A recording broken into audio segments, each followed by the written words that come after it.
Release नहीं होगी the Kerala story 2। क्या यह फिल्म सच दिखा रही है या सिर्फ एक प्रोपोगेंडा फैलाने की कोशिश है? यह सबसे बड़ा सवाल है। सेंसर बोर्ड से यूए सर्टिफिकेट मिलने के कुछ ही घंटों के बाद फिल्म पर केरला में कानूनी घेरा कस गया है। हाई कोर्ट में याचिका दायर हो चुकी है, नेताओं के तीखे बयान सामने आ चुके हैं और अब 27 फरवरी 2026 के रिलीज पर बड़ा सवाल खड़ा हो गया है। मामला सिर्फ एक फिल्म का नहीं है, बल्कि उस नैरेटिव का है जो बड़े पर्दे के जरिए पूरे देश तक पहुंचने वाला है। चलिए इसको अलग एंगल से आपको बताते हैं।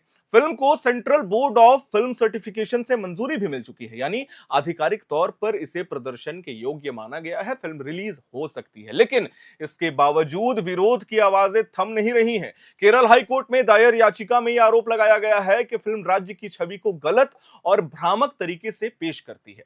फिल्म का निर्देशन कामाख्या नारायण सिंह ने किया है और इसे विपुल अमृतलाल शाह ने प्रोड्यूस किया है। पहला भाग पहले ही तीखे विवादों के बीच रिलीज हुआ था, आपको याद होगा जब तक द केरला स्टोरी आई थी, और अब दूसरा भाग भी उसी तरह की बहस का केंद्र बन गया है। फिल्म की कहानी एक बार फिर से तथाकथित लव जिहाद और धर्म परिवर्तन जैसे संवेदनशील मुद्दों के इर्द गिर्द घूमती है।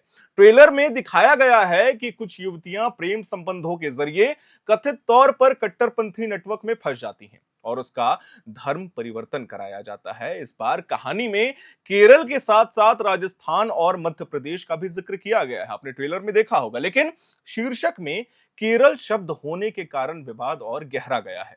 विरोध करने वालों का यह कहना है कि जब कहानी कई राज्यों से जुड़ी है तो सिर्फ केरल का नाम प्रमुखता से इस्तेमाल करना राज्य की छवि को कहीं ना कहीं निशाना बनाने जैसा लग रहा है। हम आपको बता दें, श्रीदेव नंबूदरी नामक याचिकाकर्ता ने केरल हाई कोर्ट में यह अपील की है कि फिल्म की रिलीज पर रोक लगाई जाए। उनका यह तर्क है और कहना है कि ट्रेलर में दिखाए गए संवाद और दृश्य समाज में कानून व्यवस्था को प्रभावित कर सकते हैं और विभिन्न समुदायों के बीच तनाव बढ़ा सकते हैं। उनका यह भी तर्क है कि फिल्म का नाम यह संदेश देता है कि मानो कथित घटनाएं मुख्य रूप से केरल में ही हो रही हैं, जिससे पूरे राज्य और वहां के लोगों को बदनाम किया जा सकता है। अदालत ने इस मामले में सूचना एवं प्रसारण मंत्रालय, central board of film certification और फिल्म के निर्माताओं को नोटिस जारी कर दिया है।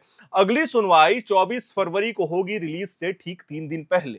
ठीक 3 दिन पहले, आपने सही सुना। हम आपको बता दें, ये वो दिन है जो तय करेगा कि फिल्म को हरी झंडी मिलेगी या नहीं मिलेगी। हम आपको बता दें, केरल के मुख्यमंत्री पिनराई विजयन ने फिल्म को झूठा प्रचार करार दिया है। ये सबसे बड़ा आरोप है। उनका कहना है कि इस तरह की फिल्मों के जरिए राज्य की छवि को नुकसान पहुंचाने और समाज में विभाजन का माहौल बनाने की कोशिश की जा रही है। हम आपको बता दें, कांग्रेस सांसद शशि थरूर ने भी फिल्म पर सवाल उठाए हैं। उन्होंने कहा कि पहली फिल्म में किए गए कई दावे तथ्यों से मेल कहीं नहीं खाते थे जो पहला भाग था, और हजारों जबरन धर्म परिवर्तन के आंकड़े झूठे थे। उनका कहना है कि अगर कहीं कुछ अलग घटनाएं होती भी हैं तो उन्हें पूरे राज्य की पहचान बना देना उचित नहीं है। हम आपको बता दें, सिनेमा का इस्तेमाल समाज में डर या फिर नफरत पैदा करने के लिए नहीं होना चाहिए, ये शशि थरूर दावा कर रहे हैं। वहीं दूसरी ओर फिल्म के निर्देशक कामाख्या नारायण सिंह का यह कहना है कि उनकी फिल्म एक सामाजिक मुद्दों को सामने लाती है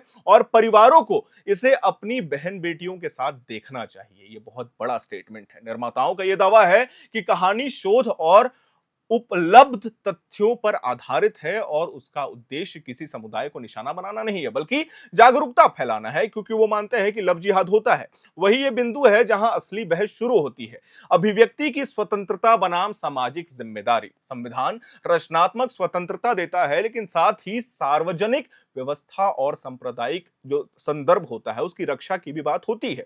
जब सेंसर बोर्ड सर्टिफिकेट दे चुका है, तब सवाल यह उठता है कि क्या अदालत को हस्तक्षेप करना चाहिए, और यदि करना चाहिए तो उसकी सीमा क्या होनी चाहिए। पहले भाग के समय भी इसी तरह का विवाद देखने को मिला था, आपको याद होगा। विरोध हुआ, प्रतिबंध भी लगे थे, मांग उठी थी, लेकिन फिल्म रिलीज हुई और उसने बॉक्स ऑफिस पर अच्छा प्रदर्शन किया था। अब सवाल यह है कि क्या दूसरा भाग भी वही रास्ता तय करेगा, या इस बार कानूनी दांवपेच जो है वो ज्यादा गंभीर साबित होंगे। फिलहाल मामला अदालत में है, नोटिस जारी हो चुका है और सुनवाई की तारीख भी नजदीक है। अगर कोर्ट अस्थायी रोक लगाता है तो रिलीज टल सकती है, और अगर रोक नहीं लगाती तो फिल्म विरोध और बहस के बीच सिनेमा घरों तक पहुंचेगी। एक पीआर स्टंट भी हो सकता है। एक पक्ष इसे सामाजिक चेतावनी बता रहा है तो दूसरा इसे राजनीतिक प्रोपेगेंडा करार दे रहा है। सच क्या है, ये अदालत के फैसले और दर्शकों की प्रतिक्रिया से साफ होगा। लेकिन इतना तो तय है कि द केरला स्टोरी 2 रिलीज से पहले ही राष्ट्रीय स्तर पर एक बड़ी बहस खड़ी कर चुकी। अब निगाहें 24 फरवरी की सुनवाई और 27 फरवरी की रिलीज डेट पर टिकी हुई हैं, जहां फैसला सिर्फ एक फिल्म का नहीं बल्कि सिनेमा और समाज के रिश्ते का भी होगा। अब देखना यह होगा कि आने वाले समय में क्या होता है। खैर, आपने भी ट्रेलर देखा होगा, आप इसके बारे में क्या सोचते हैं, आपको वो कैसा लगा, या हमें कमेंट बॉक्स में जरूर बताइएगा। 24 तारीख को क्या सुनवाई के दौरान आता है मामला, वो भी हम आपको अपने चैनल के माध्यम से अपडेट देते रहेंगे। मैं उम्मीद करता हूं आज की हमारी ये जानकारी और वीडियो आपको पसंद आई होगी। इसे लाइक करें, शेयर करें, हमारे चैनल को सब्सक्राइब करें। कैमरे के पीछे मौजूद है मेरे सहयोगी विकास। मेरा नाम है हर्षित और आप देख रहे हैं एयर नाउ।